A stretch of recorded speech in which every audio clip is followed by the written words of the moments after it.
I'm Lena Gray, age 28, and for as long as I can remember, I've been the odd one out in the Gray family, Boston's most respected banking dynasty. While my brother Daniel paraded his Harvard MBA like a badge of honor, and my sister Emily dazzled society columns with her Wellesley pedigree and wedding plans, I was holed up in a tiny Cambridge apartment, taking apart computers and teaching myself code. My father, Richard Gray, spent 30 years at Blackstone weighing worth in six-figure bonuses, and my mother, Margaret, mastered every social calendar from the country club to charity galas. They called me the dreamer, or that precious little artist.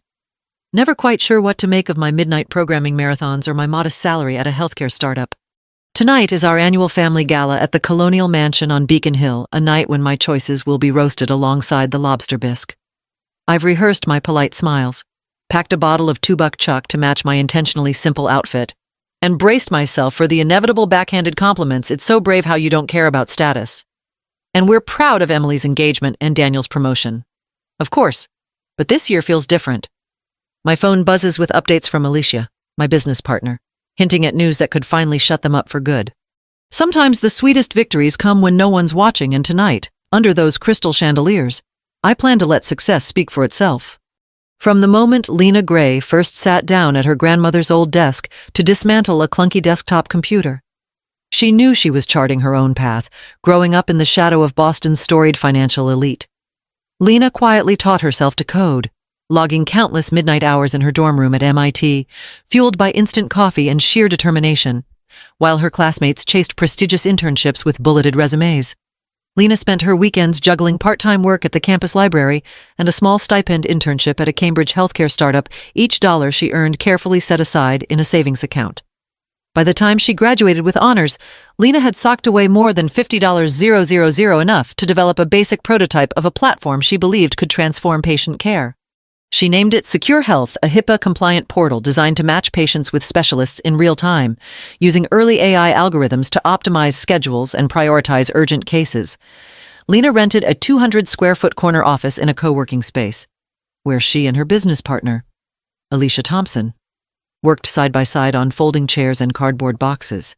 When the air conditioner failed one summer, they improvised with frozen pea packs and took turns sharing a single desktop computer. Their motto became, fail fast, learn faster. But success wouldn't come without resistance. In pitch meetings, Lena routinely faced the unspoken assumption that a young woman in glasses couldn't possibly have the technical chops to lead a health tech venture. One investor leaned back and asked, "Do you have a male co-founder who can handle the coding?" Another suggested she step aside as CTO and bring in a more seasoned chief executive to inspire confidence. Despite each brush-off, Lena refined her presentation, fortified her business plan with data from local clinics, and pressed forward. After 37 rejections, the breakthrough arrived when angel investor Jessica Barnes herself, a retired nurse executive, saw Secure Health's potential and cut through the noise with AJ $200,000 seed investment. Lena moved out of the shared office cubicle into a small suite in Kendall Square. She hired a back-end developer, a UI/UX designer, and welcomed Alicia into a formal COO role. Within 6 months, Massachusetts General Hospital agreed to pilot Secure Health in its neurology department. The results were undeniable. Patient wait times dropped by 68%. Specialist utilization rose 33%, and satisfaction scores climbed by 42%. That data became Lena's most persuasive advocate.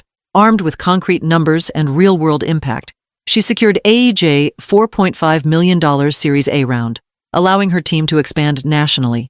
A year later, in a Series B raise led by SoftBank's healthcare fund, Secure Health closed $28 million more, catapulting its valuation to $65 million, all before Lena's 30th birthday. Throughout this journey, she never boasted to her family. She continued to drive her old Honda Civic to holiday gatherings, kept her apartment modest, and let her polished LinkedIn posts speak on her behalf. Building Secure Health in silence wasn't a strategy so much as a necessity. Lena had learned early that the loudest applause can ring hollow when it's based on pedigree rather than performance. Instead of rehearsing elevator pitches at society galas, she devoted herself to speaking at community centers in underserved neighborhoods, teaching teens that coding is as accessible as any Ivy League lecture. Her deliberate anonymity at home offered protection from dismissive remarks about being just another girl with a laptop. And when the time came to reveal her accomplishments on her own terms, the numbers: hundreds of hospitals onboarded, tens of thousands of patients served daily, and a thriving team united by purpose spoke louder than any family endorsement ever could. In the end, Lena's real victory lay not only in her company's meteoric rise, but in proving that a single, determined vision nurtured in quiet persistence can overcome the loudest doubts. The Mitchell family's annual gala was as much a coronation as it was a reunion, a glittering affair at the Gray Estate's grand colonial mansion on Beacon Hill. Under a chandelier dripping with crystals and ancestral portraits that glared from gilded frames, Lena Gray slipped into the solarium clutching a modest bottle of Cabernet Sauvignon. Traffic from Cambridge was brutal, she offered with a forced laugh. The familiar opening line she'd honed over years of backhanded greetings. Her father, Charles Gray, raised a polished tumbler of scotch but offered no embrace, only a brisk nod. Her mother, Evelyn, adjusted the pearls at her throat and peered curiously at Lena's simple black dress. Clearly disappointed it wasn't Chanel. Lena's brother, Daniel, fresh from a promotion to vice president at the family's legacy investment firm, regaled guests with charts and projections, the warm glow of approval highlighting every syllable across the room. Her sister Emily fluttered in fuchsia lace, detailing every meticulous strand of her upcoming Nantucket wedding. Lena seated herself beside Aunt Patricia, her lone ally in this arena, while the rest of the Gray clan basked in polite applause. When the butler announced the first course, lobster bisque, rumored to have cost more than most families spend on a week's groceries, Evelyn rose. "We're here tonight, not just to enjoy family, but to celebrate our accomplishments," she said, lifting her glass to James and Emily in one graceful sweep. Lena braced herself for the familiar sting of exclusion, her pulse ticking upward.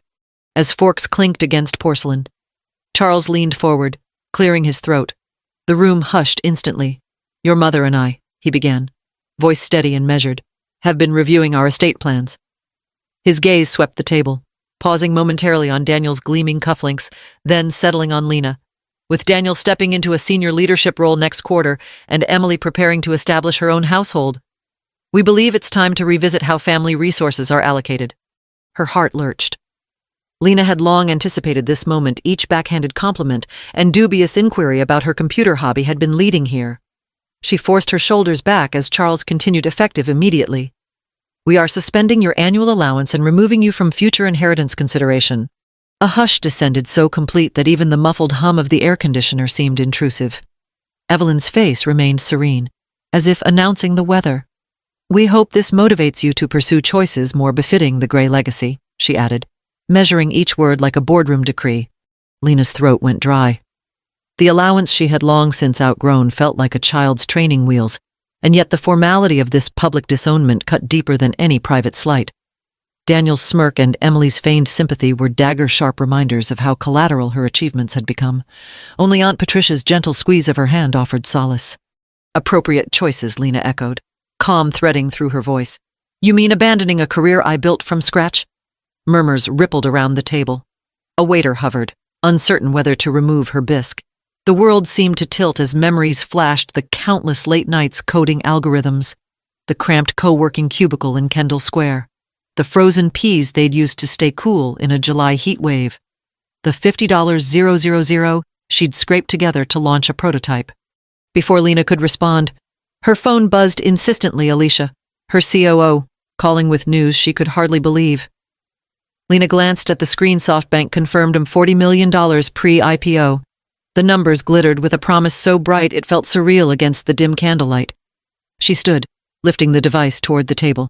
"I'm sorry," she said evenly, voice carrying despite the tension. "But I need to take this." Charles's eyes narrowed. "Must we interrupt family dinner for every work emergency?" he snapped. But Lena was already pressing accept. Alicia's voice crackled through the speaker. "Congratulations, valuations official, ATT $100 million. Goldman Sachs is leading our IPO." The room froze. Glasses hovered at lips. Emily's flawless facade cracked. Daniel's story about his summer house plans died on his tongue. Patricia laughed, genuine, triumphant, bruising the cold reserve around her. Lena listened, letting Alicia outline term sheets, stock options, and scheduled media profiles. She watched the transformation in her family's expressions, disbelief blooming into respect, confusion curving into calculation. When the call ended, Lena returned to her seat, phone still warm in her hand. Silence stretched until Patricia raised her glass. "To Lena Gray," she toasted, "whose success finally speaks for itself." In that charged moment, Lena understood something profound. Her worth had never been defined by family endorsement, but by her own vision and resilience. The Gray legacy would forever carry her name on spreadsheets, in boardrooms, and in the lives of the thousands whose care she had improved. And tonight, under those crystal chandeliers, she found the sweetest vindication of all she'd outgrown their thinly veiled approvals and was finally seen, on her own terms. Lena steadied her hand on the crystal wine glass as her father, Charles Gray, cleared his throat. In the grand colonial dining room, with its high ceilings and ancestral portraits, time seemed to halt. Ever since Charles announced, effective immediately, we're suspending your allowance and removing you from future inheritance consideration. Lena had felt the familiar sting of dismissal sharpen into something final. Her mother, Evelyn, lifted her glass with a rehearsed warmth. We only want what's best for you, dear. But the words rang hollow. Daniel smirked beside his carved seat, and Emily dabbed at her lips with a linen napkin, already composing the next congratulatory note for her own wedding invitations. Only Aunt Patricia's gentle squeeze of Lena's hand offered any real comfort. Just as Lena drew in a breath to respond, her phone vibrated insistently on the mahogany table. She glanced at the screen. Alicia Thompson, her COO and co-founder. Every muscle in Lena's body tensed. This was not the moment she'd planned to share breakthrough news. Yet, the phone buzzed again, demanding attention. She pressed accept, lifting the device so her family could hear. Alicia, Lena whispered, voice steady despite the rapid beat of her heart. Lena, you're not going to believe this, came Alicia's bright tone. SoftBank just confirmed a $40 million pre-IPO investment. They're valuing Secure Health ATD $100 million. For an instant, the room was silent but for the faint hum of the chandelier lights. Then glass slipped from Evelyn's fingers, frozen mid-air. Charles's brow furrowed in disbelief, as though he were recalculating his own expectations. Daniel's tailored suit shifted as he leaned in. Even Emily's perfectly coiffed grin faltered. Alicia, walk me through the terms, Lena said crisply, letting the data speak. As Alicia detailed the investment structure, preferred shares, board seats, binding term sheets, Lena watched her family's expressions transform. Shock bloomed into curiosity, and curiosity softened into respect. Every statistic Alicia shared projected revenue growth, hospital adoption rates, user satisfaction metrics struck like a revelation. When the call ended, Lena lowered her phone, her pulse finally settling. The hush stretched taut until Aunt Patricia broke it with a genuine laugh that rippled through the room. Ladies and gentlemen, Patricia said, raising her glass, I believe congratulations are in order for Lena Gray. Daniel's smirk drained away as he grappled with the fact that the computer hobby he'd belittled had turned into a seven-figure powerhouse. Emily's practiced poise slipped. She reached for her wine but seemed unsure whether to sip or spill it. Evelyn, cheeks flushed, managed a tentative congratulations. Darling, so unlike her earlier insistence that a tech startup was no true career. Charles leaned forward, placing his tumbler down with deliberate weight. I underestimated you, he admitted, voice low. It was the first true apology Lena could recall. Tell us more about Secure Health's hospital partnerships. Lena met his gaze evenly. Massachusetts General reported a 42% drop in patient wait times, 33% higher specialist utilization, and satisfaction scores up by 40%. Hospitals nationwide are lining up for pilots. She paused, letting the numbers sink in. This isn't a hobby. It's a solution people need. Daniel cleared his throat. Could we discuss a family investment position before the IPO, he ventured? Lena shook her head gently. Our cap table is closed. We chose investors aligned with our mission, no outside influence needed. Emily tried one more angle. Maybe Brian's campaign could leverage healthcare innovation, but Lena cut her off. Voice firm, yet calm. My platform's purpose isn't political capital. Her words carried the conviction born of years spent coding late into the night, refining algorithms while her family remained blissfully unaware. In that charged silence, Lena realized she was no longer seeking approval. The validation she craved came from data, from patients whose lives improved, from investors who believed in her vision. The Gray legacy would now include her name etched not in oil portraits, but in the hospitals, the waiting rooms, and the code she wrote. Aunt Patricia leaned across the table, her eyes bright. You've earned every penny of this success. Lena, don't ever apologize for it. Lena smiled, lifting her glass. To Secure Health, she toasted, and to proving that real worth isn't handed down, it's built. The crystal chimed, echoing through the hall, and for the first time, Lena felt the weight of her family's gaze shift from doubt to genuine pride. After the initial shock of SoftBank's $40 million, pre-IPO investment settled into stunned silence. Lena Gray felt a quiet clarity wash over her, the same family who had announced, just moments earlier. Their decision to cut her off financially now clamored to share in her success, offering family investment positions, board seats, even political leverage through Emily's fiancé. Yet Lena, having poured every ounce of grit into Secure Health, recognized that true independence required firm boundaries. Her father, Charles, cleared his throat, suit jacket slightly askew, as he ventured, "Perhaps the family fund could purchase preferred shares before we go public." Lena met his gaze calmly.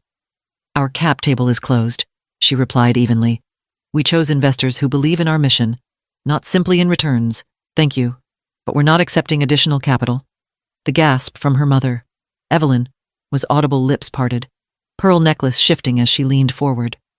"Darling, think of the tax advantages," Evelyn urged.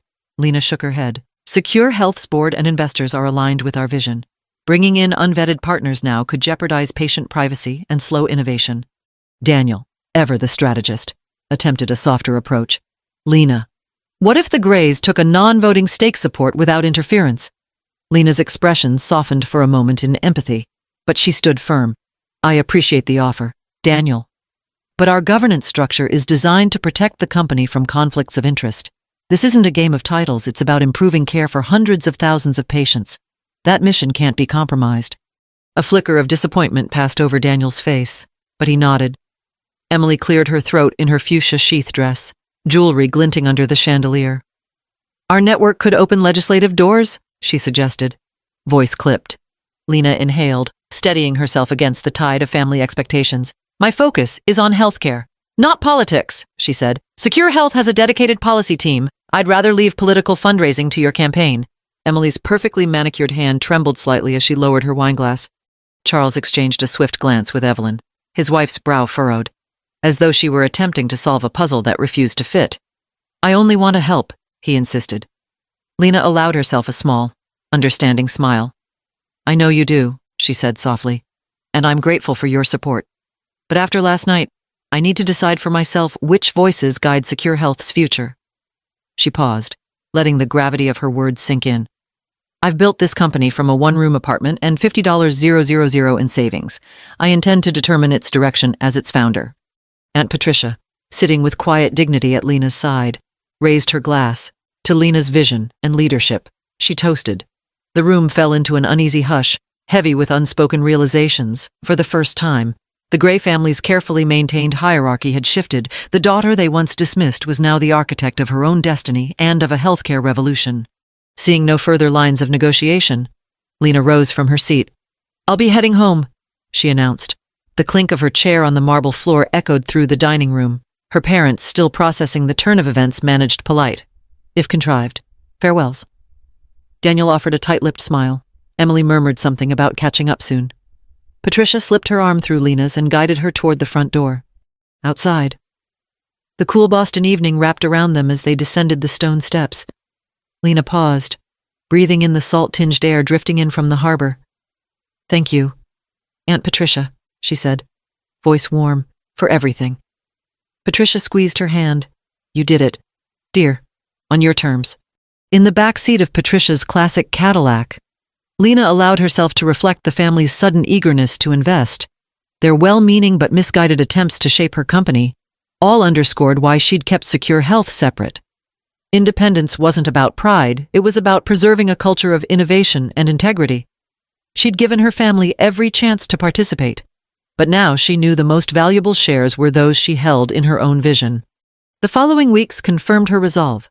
Charles called twice with lunch invitations. Lena politely declined, suggesting they discuss family matters at a later date. Evelyn sent an invitation to the Symphony Hall Gala, which Lena acknowledged gratefully but didn't prioritize. Daniel reached out to congratulate her on CNBC's feature, and while she agreed to a brief coffee, Lena insisted the agenda remain strictly family catch-up. Emily's campaign director called to explore healthcare policy angles, but Lena referred them to Secure Health's government affairs team. By contrast, Lena deepened her relationship with Alicia, her co-founder, and the team she'd assembled. They toasted milestones in the glass-walled conference room, shared strategy calls at 6 a.m., and drafted patient impact reports with collective pride. These were the voices Lena chose to guide her company, the ones who celebrated progress, not pedigree. In redefining her ties to the Gray legacy, Lena discovered a profound freedom to protect Secure Health's mission, to stand by her convictions, and to chart her own course, no compromises, no second-guessing. The true measure of success, she reflected, wasn't in family approval but in the lives transformed every day by the platform she built from scratch. And that, at last, was a valuation no boardroom could contest. In the months following Secure Health's triumphant IPO, Lena Gray discovered that the true heartbeat of her company wasn't market capitalization, but the people who came together around a shared mission, every morning. She stepped into the glass-walled conference room in Kendall Square, no longer a makeshift storage room office, but a spacious suite filled with natural light and the hum of purposeful collaboration. Developers, nurses, data analysts, and administrative staff greeted her by name, their respect born not of her family pedigree, but of the vision she'd charted alongside them. Lena's tight-knit leadership team became her chosen family. Alicia Thompson, once the administrative assistant who juggled project timelines on sticky notes, was now COO, co-authoring strategic roadmaps and mentoring new hires.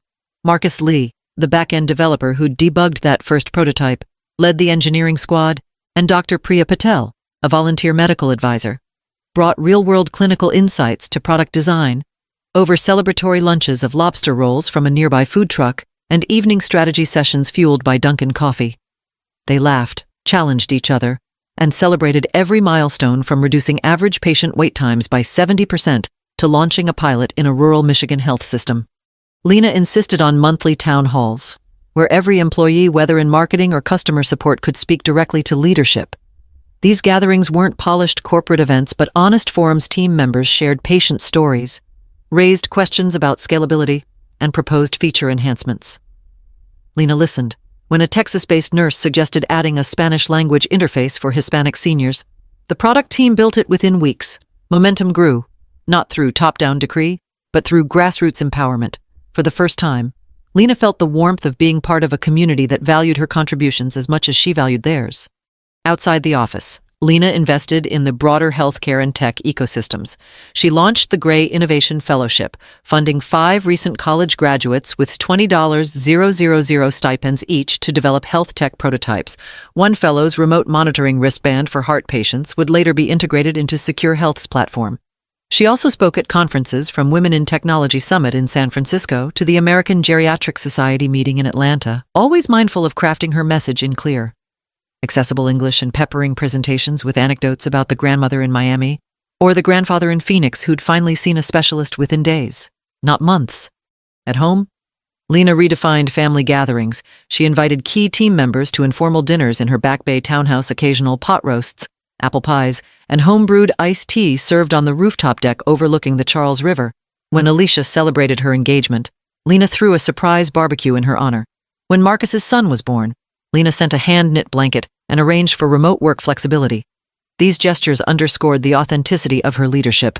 Secure Health was as much about human connection as it was about lines of code. Lena's relationship with her biological family also evolved. She maintained occasional lunches with Aunt Patricia at Melanie's Bistro in the South End, swapping stories about branching family trees, one old and traditional, the other chosen and ever-growing. Dinner invitations from Daniel and Emily still arrived, but Lena RSVP'd only when she felt the conversation would honor her work rather than dismiss it. She guided her parents through a private demonstration of the platform, letting them witness patient testimonials and operational dashboards firsthand. Their questions shifted from polite curiosity. How does the app work to genuine engagement? What metrics do you track to ensure quality care? A quiet triumph, Lena reflected, born from years of demonstrating impact rather than seeking approval. Perhaps Lena's proudest achievement was the Mitchell Innovation Foundation, a $20 million endowment she seeded from her IPO proceeds. The foundation's first initiative offered scholarships for high school girls in underserved Boston neighborhoods to attend a week-long coding camp at MIT and paired each student with a female mentor in tech. At the inaugural ceremony in a Cambridge lecture hall, Lena watched 30 bright-eyed teens clutch certificates and dream of futures they'd once deemed out of reach.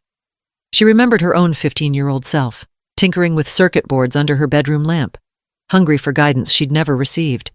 In quiet moments, walking along the Charles River Esplanade at sunset or savoring a slice of New York-style cheesecake at Mike's Pastry, Lena understood that her journey had done more than silence doubters. It had built bridges between patients and specialists, between skeptics and innovators, and between a disbelieving family and a community that celebrated her from day one. The legacy she left behind wasn't defined by a last name or a multi-million-dollar valuation, but by lives improved, dreams ignited, and a chosen family bound by purpose. In that truth, Lena Gray found not only vindication, but a lasting sense of home. Lena Gray stood on the rooftop terrace of her new Back Bay townhouse, the Boston skyline aglow beneath her, as friends, colleagues, and family mingled below. The evening air carried the buzz of celebration champagne flutes clinking, laughter drifting up from the living room, and snippets of conversation about healthcare innovation and community impact. This wasn't the same colonial mansion on Beacon Hill where she'd once been dismissed. Instead, it was a home she'd chosen, filled with the people who believed in her from day one. As she lifted her glass, Lena reflected on how being cut off by her family had forced her to claim her own path. What initially felt like rejection became the catalyst for building Secure Health into a company that now served over 450 hospitals, connected 30,000 patients daily, and dropped specialist wait times from weeks to days. Each toast under the stars reminded her that authentic success isn't inherited, it's earned through vision, resilience, and the willingness to stand firm when others doubt you. True validation comes not from family approval or social standing, but from having the courage to define your own success and surround yourself with those who uplift your purpose. If Lena's journey resonated with you, share your own story of overcoming doubt in the comments below, and don't forget to subscribe for more inspiring tales of perseverance and triumph.